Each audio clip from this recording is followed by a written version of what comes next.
பார்க்கவே கூடாது. யார் உன்னை அவமானப்படுத்துகிறார்களோ அவர்கள் தலை தாழ்கின்ற அளவிற்கு நீ உயர்ந்து நிற்க வேண்டும். பிசாசுத்தனமா வேலை செய்.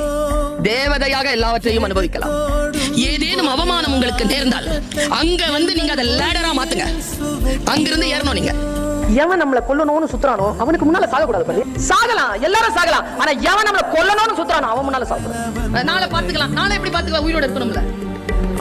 இருந்தாலும் அந்த மைண்ட் வரணும்ல, அந்த எனர்ஜி வரும். அந்த ஸ்பாட்ல அந்த நிமிடத்துல ஜெயிக்கணும். அதுக்கு பேர் தான் ஜெயிக்கிறது. அம்மா சொல்லுவாங்க, காட்டு வழியா போறியா, ஒரு பூவையோ கனியையோ பாக்குறியா, அறுத்துரு, திரும்பி வரும்போது பாத்துக்கலாம் அப்படி விடாத. வாழ்க்கையும் அப்படித்தான். என்ன முடியுமோ அவ்வளவு பறிச்சு உருட்டி எடுத்துக்கிட்டு வெளியில ஓடிடும். நாலேஜ் அப்படி வாங்கிட்டு போய்கிட்டே. எத்தனை பேர் தோல்வி அடைந்திருக்கிறீர்கள்? நாளை என்று தள்ளி போட்டுட்டு. ஜெயிக்கிறவங்களுக்கு உங்களுக்கும் இருக்கக்கூடிய ஒரே வித்தியாசம், காலத்தால் அவன் பயிர் செய்தான், நீ காலத்தை கைவிட்டு விட்டு பிறகு பார்த்துக் கொள்ளலாம் என்று இருந்தாய். மகிழ்ந்திருக்கு. வாழ்க்கையின் உயிரோடு இருக்கக்கூடிய வினாடி